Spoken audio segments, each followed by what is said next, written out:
কলকাতা শহর আপনারা জানেন যে খুব বেশি পুরনো মাটি নয়।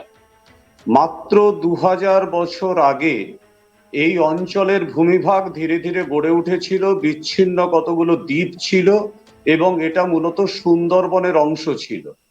যে কারণের জন্য এখনো মাটির তলাতে অত্যন্ত কোমল পলিরাশির স্তর নিয়ে এই মাটি তৈরি। এই মাটির ওপরের স্তরে রয়েছে একটা সূক্ষ্ম পলিরাশি গঠিত একটা স্তর, যেটা আঠালো চটচটে খানিকটা। এটা মূলত হচ্ছে কালীঘাট ফরমেশন নামে পরিচিত, যার গভীরতা ভূপৃষ্ঠের উপরিভাগ থেকে 18 থেকে 20 মিটার মাত্র, এবং এটার নিচ দিয়ে গেছে নুড়ি কাঁকর বেছানো একটা স্তর। ঠিক নদী উপত্যকা অঞ্চলগুলোতে যেমন ভাবে বালি মাটি লুজ স্যান্ড থাকে, ঠিক সেই ধরনের একটা স্তর কিন্তু রয়েছে এই কালীঘাট ফরমেশনের ওপরে। কলকাতাতে যত বসতি ক্ষেত্র তৈরি হয়েছে বা যা কিছু কনস্ট্রাকশন হয়েছে, তার মেজর পার্টটাই হচ্ছে কিন্তু এই কালীঘাট ফরমেশনের উপরে।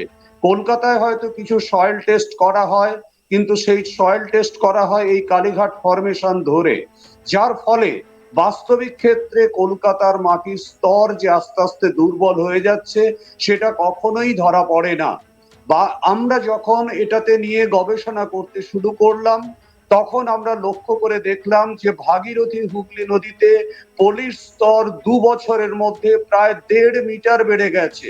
বাস্তবিক ক্ষেত্রে এই নদী খাতের মধ্যে এত পলিরাশির স্তর জমা হওয়ার কথা নয়। স্বাভাবিক অবস্থায় যদি নদী খাত থাকে, তাহলে সেখানে খুব বেশি পলিরাশি জমলে হয়তো 0.4 মিটার পর্যন্ত জমতে পারে, কিন্তু সেটা গিয়ে আমরা দেখতে পেলাম প্রায় 1.5 মিটারের কাছাকাছি জমে গেছে। কোথা থেকে এই পলিরাশি এলো, এইটাকে গবেষণা করতে গিয়ে আলটিমেটলি দেখা গেল কলকাতার মাটির তলদেশ দিয়ে ধৌত প্রক্রিয়ায় প্রচুর পরিমাণে পলিরাশি বেয়ে চলে আসছে নদী খাতের মধ্যে। এই যে আলটিমেটলি আমরা যেটা দেখে থাকি যে কলকাতা শহর ওপরে সুন্দরভাবে সাজানো গোছানো, শহরটাকে ইট কাঠ পাথরে মোড়া, কিন্তু বাস্তবিক ক্ষেত্রে কলকাতার মাটির তলাতে রয়েছে প্রচুর শূন্যস্থান, প্রচুর ফাঁপা আমি স্যার জায়গা। একটুখানি এই জায়গাটা আসতে চাইবো, এই যে 4 নম্বর পেজে আপনি যেটা করেছেন, এই যে methodology, Kolkata the typical urban area has grown since last 30 years, but at present the growth rate of the city has increased to a greater extent after the shifting of administrative setup of Kolkata from of India from Kolkata, the city facing so many problems. এর মধ্যে আপনারা কি বলছেন যে 300 বছর আগে কলকাতার এই টিপিক্যাল আরবান এরিয়া গড়ে উঠেছিল, এবং যার ফলে এখন এত এত উঁচু উঁচু বিল্ডিং তৈরি হওয়ায় মাটির সেই ধরে রাখার ক্ষমতাটা কমে যাচ্ছে? হ্যাঁ, বাস্তবিক ক্ষেত্রে ঠিক সেটাই বলছিলাম যে কালীঘাট ফরমেশনের যে ক্ষমতা, যতটা পরিমাণে লোড সে নিতে পারে তার থেকে অনেক বেশি লোড কালীঘাট ফরমেশনের উপরে ফেলে দেওয়া হয়েছে। আপনারা জানেন সময়ের সাথে সাথে কলকাতার যত জলাভূমিগুলো ছিল সেগুলোকে বুঝিয়ে ফেলা হয়েছে।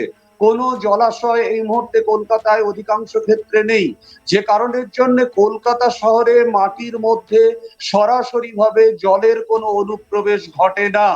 এবং ম্যাপের মধ্যে আপনারা যেটা দেখতে পাচ্ছেন যে লোকেশনটা, সেটা বাস্তবিক ক্ষেত্রে কলকাতা শহরের অস্তিত্বকে নির্দেশ করছে শুধুমাত্র, কিন্তু কলকাতা শহরের মাটির তলাটা সম্পূর্ণভাবে ফাঁপা হয়ে আমি গেছে। একটু এই জায়গাটা দেখাবো, এই যে এখানে ওয়েস্ট বেঙ্গলের যে ম্যাপটা রয়েছে, এখানে আপনারা লাল দিয়ে একটা জায়গা আপনি ইন্ডিকেট করেছেন, সেটাই সম্ভবত কলকাতা, এবং এটা বড় করে দেখানো রয়েছে এই যে হুগলি রিভার।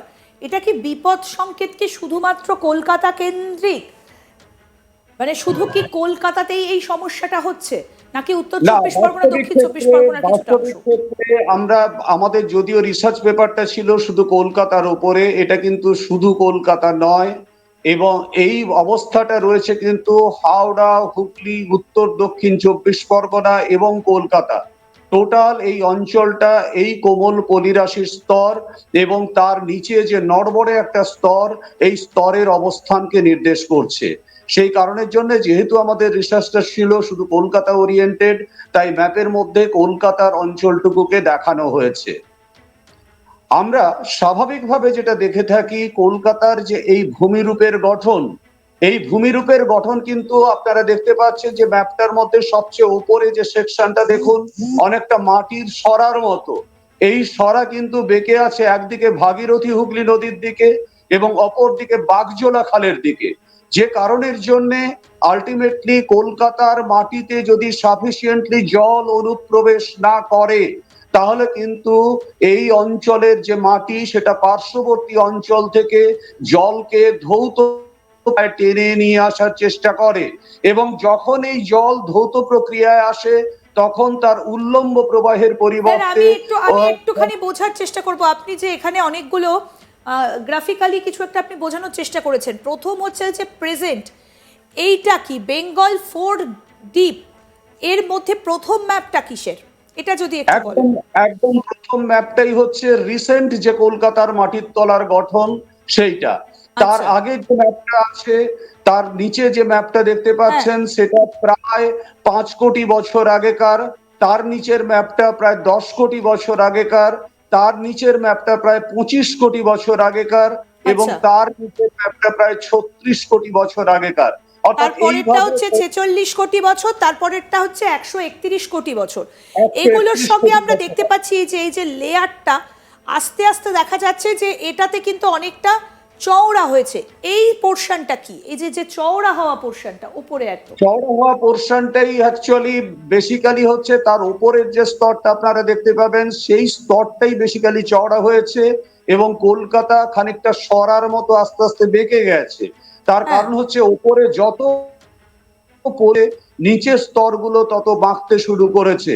কলকাতার মোট যে পলিরাশির গভীরতা সেটা হচ্ছে প্রায় 4 কিলোমিটারের মতো, এবং এই 4 কিলোমিটার স্তরের নিচে কিন্তু একেবারে বঙ্গোপসাগরের শিলাস্তর অবস্থান করছে, যে কারণের জন্য আলটিমেটলি এই সারফেস অত্যন্ত লুজ, এবং এর ওপরে বিভিন্ন স্তর যেগুলো গঠিত হয়েছে সেগুলো সময়ের সাথে সাথে দ্রুত গতিতে পরিবর্তিত হয়েছে। আর যেটাকে আমরা কালীঘাট ফরমেশন বলছি সবচেয়ে উপরের স্তর, সেটার বয়স কিন্তু 1.5 থেকে মাত্র 2000 বছর। যখন কলকাতাতে এই কালীঘাট ফরমেশন তৈরি হচ্ছে তখন এই অঞ্চলে ছিল মাত্র দুটো আইল্যান্ড, একটা ছিল কালীঘাট অঞ্চলে আর একটা ছিল ব্যারাকপুর অঞ্চলে, এবং এর মধ্যে ছিল সুন্দরবনের বিস্তীর্ণ নদী খাতগুলো। এই নদী খাতগুলো পরবর্তীকালে আস্তে আস্তে বুঝতে শুরু করেছে, এবং টোটাল সারফেসটা আলটিমেটলি একটা সমতল প্রকৃতির সারফেসে পরিণত এইটা হয়েছে। আপনি কি দেখাচ্ছেন যে অ্যাভারেজ স্লোপ, এর মধ্যে দিয়ে আপনি কি দেখানোর চেষ্টা করেছেন এই জায়গাটা? মূলত ভূমিভাগের ঢালটা কেমন এবং কোন দিক থেকে কোন দিকে ঢালটা রয়েছে এটা হচ্ছে ভূপৃষ্ঠের উপরিভাগে ভূমিভাগের যে ঢালটা, এবং আচ্ছা। এটা দিয়ে মূলত বোঝানোর চেষ্টা করা হয়েছে যে কিভাবে সেডিমেন্ট গুলোকে ক্যারি করতে পারে।